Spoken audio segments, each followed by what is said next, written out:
Today's reading, 2 Samuel 13 and 15, we have Amnon and Tamar. These are children of King David.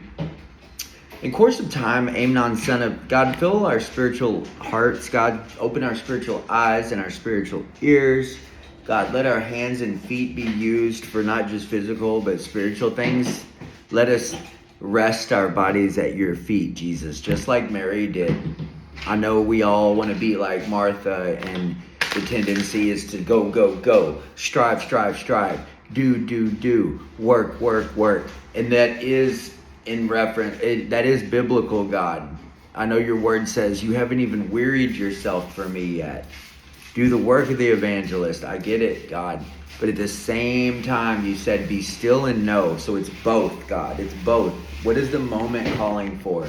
God, I pray that we would rest and abide in your presence today. We would rest and abide in your stillness. At the same time, we would be warriors for you, Jesus. We would be soldiers. We would be farmers, God. We would be your ambassadors, God. Be your prophets and your teachers and your spokespeople. And just be your children in Jesus' mighty name. We want to make you famous today, Jesus. We want to make you famous. Jesus' name, amen. In the course of time, Amnon, son of David, fell in love with Tamar, a beautiful sister of Absalom, the son of David as well. So this is his stepsister. Amnon became frustrated to the point of illness on account of his sister Tamar, for she was a virgin and it seemed impossible for him to do anything with her. Now, Amnon had a friend named Jonadab, son of Shimeah, David's brother. Jonadab was a very shrewd man. He asked Amnon, "Why do you, the king's son, look so haggard morning after morning? Won't you tell me what's up with you? What's going on with you?" Amnon said to him, "I'm in love with Tamar, my brother Absalom's sister." Jonadab said, "Go to bed and pretend to be sick.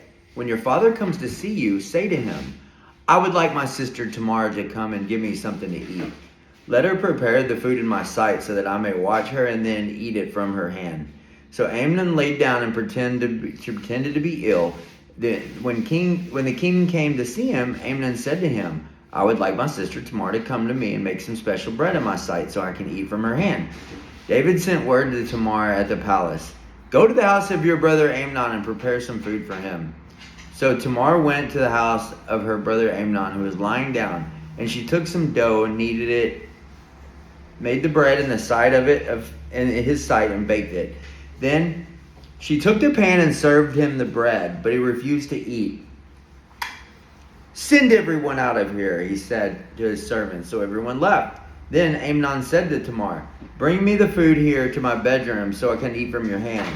Tamar took the bread she had prepared and brought it for her brother Amnon in his bedroom. But when she took it to him to eat, he grabbed her arm and he said, "Come on, get in bed with me, sister." "No, don't, my brother," she said to him. "Don't force me. Such a thing should not be done in all of Israel. Don't do this wicked thing.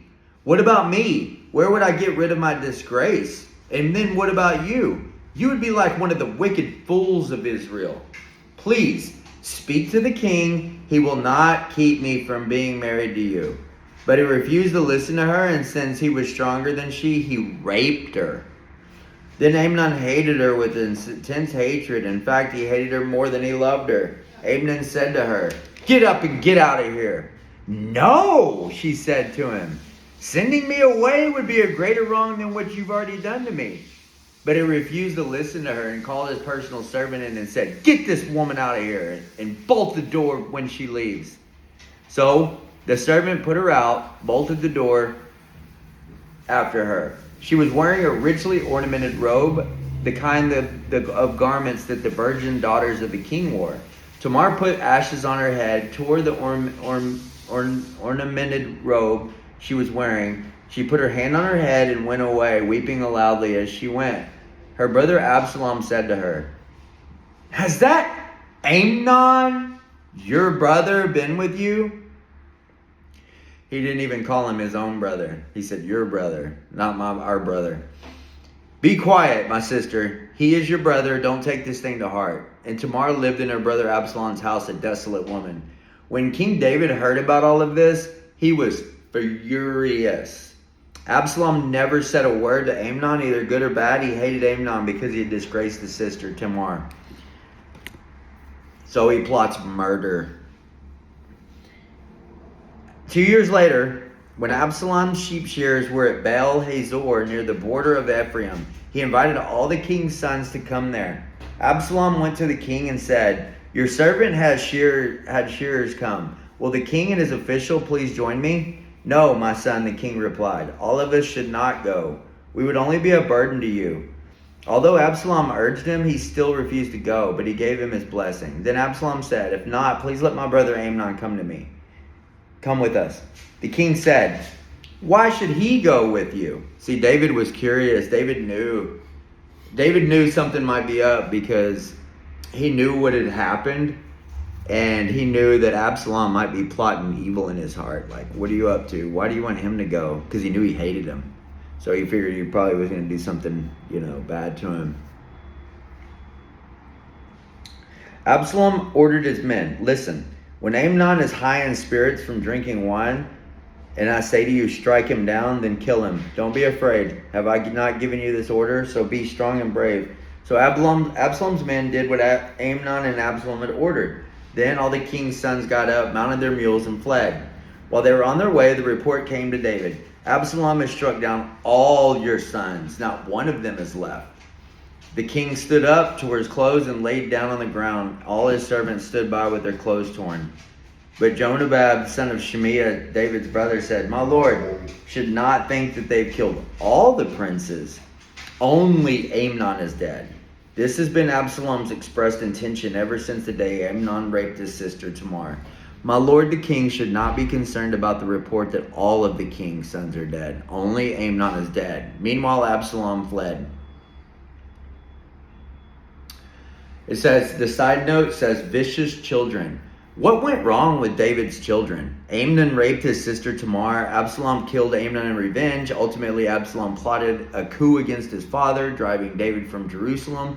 All through these events of rape, murder, rebellion, David failed to discipline his children. According to the law, they deserved severe punishment, but David let them off with hardly a word. Perhaps his own guilt over what he did with Bathsheba has undercut his sense of moral authority. I was just talking to my wife about that the other night when it comes to correcting our friends that come to us with help and advice. It's like when you have sinned in an area of your life, maybe it's like masturbation, sexual immorality, maybe it's an addiction of some sort, and then you get free from it and you're not doing it anymore. Well, then somebody may come to you for advice. Well, sometimes it's hard to give them like hard advice because you feel a little bit guilty because you've done the same thing, and what it does is it trumps your moral authority. It usurps it. It overtakes it. Now the man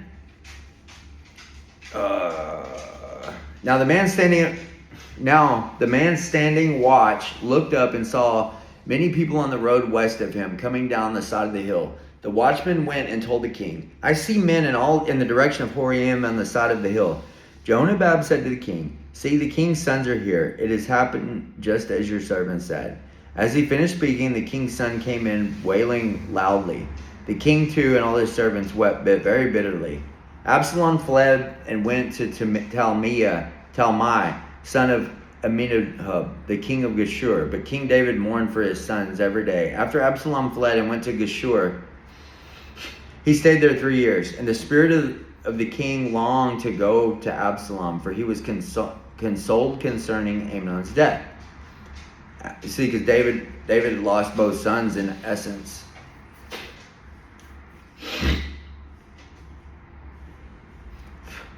Joab, son of Zahura, went to the king's heart long for Absalom. So Joab was sent someone to Tekoa and had a wise woman brought from there. He said to her, Pretend you're in mourning, dress in mourning clothes. Don't use any cosmetic lotion. Act like a woman who has spent many days grieving for the dead. Then go to the king and speak these words to him." And Joab put words in her mouth. When the woman from Tekoa went to the king, she fell with her face to the ground to pay him with honor, and she said, "Help me, O king." The king asked her, "What is troubling you?" She said, "I am indeed a widow. My husband is dead. I, your servant, had 2 sons, and they got in a fight with each other in the field, and there was no one there to separate them. One struck the other and killed him. Now, the whole clan has risen up against your servant. They say, 'Hand over the one who struck his brother down so that we can put him to death for the life of his brother whom he killed. Then we will get rid of the heir as well.' They would put the only burning coal I have left out, leaving my husband neither no name nor descendant on the face of the earth." Okay, so she's undercover telling David like an exact situation what he's going through. The king said to the woman, "Go home, and I will issue an order on your behalf." But the woman from Tekoa said to him, "My lord the king, let the blame rest on me and my father's family, and let the king and his throne be without guilt." The king replied, "If anyone says anything to you, bring him to me, and he will not bother you again." She said, "Then let the king involve the Lord his God, and to prevent the avenger of blood from adding to the destruction, and my son will not be destroyed. As surely as the Lord lives," he said, "not one hair of your son's head will fall to the ground." Then the woman said, "Let your servant speak a word to you." "Speak," he said. Now the woman said, "Why then have you devised a thing like this against the people of God?" When the king says this, does he not convict himself? For the king has not brought back his banished son, Absalom, like water spilled on the ground which cannot be recovered. So we must die. But God does not take away life. Instead, he devises ways so that a banished person may not remain estranged from him.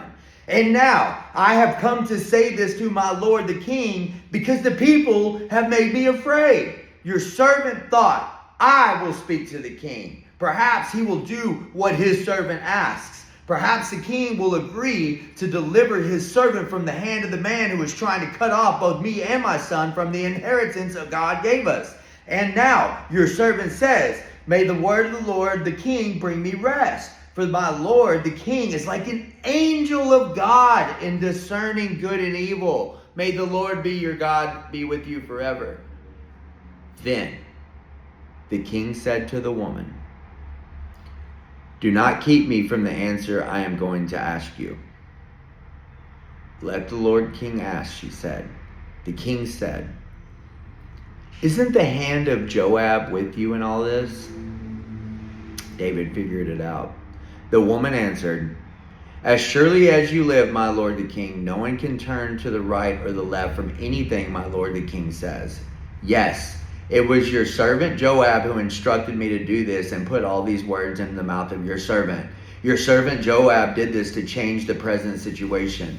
My lord has wisdom like that of an angel of God, and he knows everything that happens in the land. The king said to Joab, very well, I will do it. Go and bring back the young man Absalom. Joab fell with his face to the ground to pay him honor, and he blessed the king. Joab said, today your servant knows that he has found favor in your eyes, and he knows my lord the king, because the king has granted his servant's request. And Joab went to Geshur and brought Absalom back to Jerusalem. But the king said, he must go down to his own house. He must not see my face. So Absalom went to his own house and did not see the face of the king. In all Israel there was not a man so highly praised for his handsome appearance as Absalom was. From the top of his head to the sole of his foot, there was no blemish in the man. Whenever he cut his hair, he used to cut his hair from time to time when it was too heavy for him. He would weigh it, and its weight was 200 shekels by royal standard. 3 sons and a daughter were born to Absalom. The daughter's name was Tamar, and she became a beautiful woman. Absalom lived 2 years in Jerusalem without seeing the king's face. Then Absalom sent for Joab in order to send him to the king, but Joab refused to come to him. So he sent a second time, but he refused to come again. Then he said to his servants, look, Joab's field is next to mine, and he has barley. Go set it on fire. So Absalom's servants set it on fire. Then Joab did go to Absalom's house and said to him, "Why have your servants set my field on fire?" Absalom said to Joab, "Look, I sent word to you and said, 'Come here so I can send you the king.' Why have I come from Geshur? It would be better for me if I was still there. Now then, I want to see the king's face, and if I'm guilty of anything, let him put me to death." So Joab went to the king and told him all this. Then the king summoned Absalom, and he came and bowed down with his face to the ground before the king, and the king kissed Absalom. Now, Absalom's conspiracy. In the course of time, Absalom provided himself with a chariot and horses and went with 50 men to run ahead of him. He would get up early and stand by the fence of the road leading to the city gate. Whenever anyone came with a complaint to be placed for the king, Absalom would call out to him, "What town are you from?" And he would answer, "Your servant is from one of the tribes of Israel." Then Absalom would say, "Look, your claims are valid and proper, but there's no representative of the king to hear you." And Absalom would add, "If only I were appointed judge in the land, then everyone who has a complaint or case would come to me, and I will see that they get justice." Also, whenever anyone is approached and bows down to him, Absalom would reach out and take his hand and take hold and kiss him. Absalom behaved this way toward all the Israelites who came to the king and asked for justice. So he stole the hearts of the men of Israel. At the end of 4 years, Absalom said to the king, "Let me go to Hebron and fulfill a vow I made. While your servant is living in Geshur of Aram, made a vow." The king said, "Go in peace." So he went to Hebron. Then Absalom sent secret messengers throughout the tribe, saying, "As soon as you hear the sound of trumpets, then start declaring, 'Absalom is king.'" 200 men from Jerusalem who accompanied Absalom as special guests knew about the matter. While Absalom was offering sacrifices, he sent for Gileonite, David's counselor, to come. And so the conspiracy gained strength, and Absalom's following kept on increasing. So he's stealing the hearts of the people away from King David. A messenger came and told David, "The hearts of the men of Israel are with your son Absalom and not you."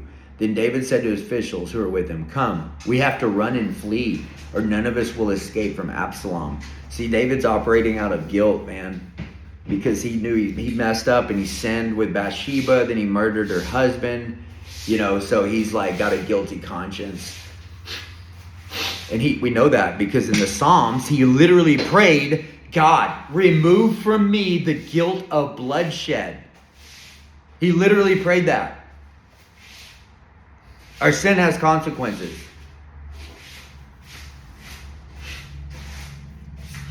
All right, this recap says, Amnon, David's firstborn, fell in love with his half-sister Tamar. His cousin gives him advice that isn't just bad, it's wicked. Amnon should pretend to be needy so he could prey on Tamar and rape her. Amnon sets the plan in motion, and Tamar tells him no and tries to reason with him, but he overpowers her. Lust is impatient, selfish, not open to reason. It's the opposite of what we read about in love in 1 Corinthians 13. When Amnon's so-called love turns to hate, he kicks her out, adding to the wickedness. The law requires him to marry her or honor her with a bride price, but he shrinks from responsibility. Tamar's life is ruined. No one should marry her now. Not in this culture. She's consigned to live childless and alone. As she mourns, she fills her brother Absalom in. He begins to hate Amnon, and he hatches a plan to murder him. Absalom tricks him to coming on a road trip, gets him drunk, and has his servants murder him. Now, he's David's oldest living son, so David gets a fake report that Absalom has killed all the sons, and he mourns, even though he's only killed one. Absalom knows it won't go over well with dad, so he flees and lives to his grandfather's house in the Transjordan tribes. David misses him and wants to make things right. He's already forgiven Absalom in his heart, but Absalom never repents and isn't looking to reconcile. He wants to take over. He's waiting for David to die. In fact, remember how he tried to convince David to go on the same road trip, but David declined. He likely planned on murdering David too, so he could slide into the throne.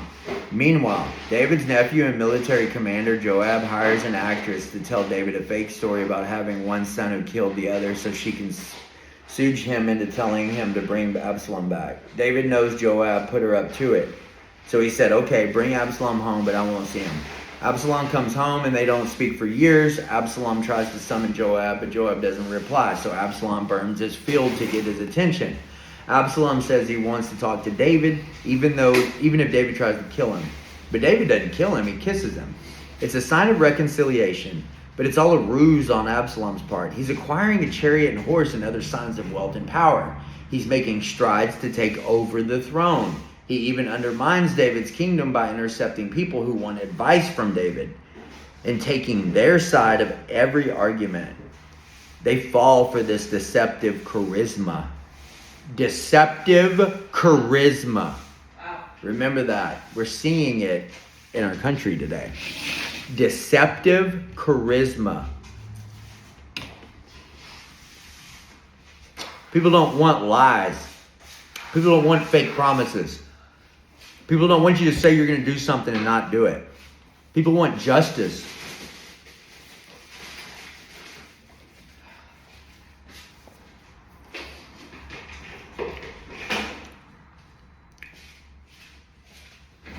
When David hears he escaped Jerusalem, as he flees, he leaves the ark behind because he hopes God will bring him back to Jerusalem. He asks a Levite, a priest, to keep him posted.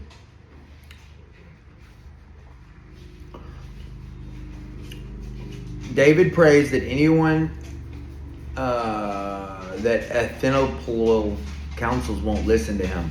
God brings a yes to that prayer almost immediately. David's friend Hushai shows up and agrees to play the role of an informant, and he makes it to Jerusalem just as Absalom arrives. In this family feud, God's timing is so kind.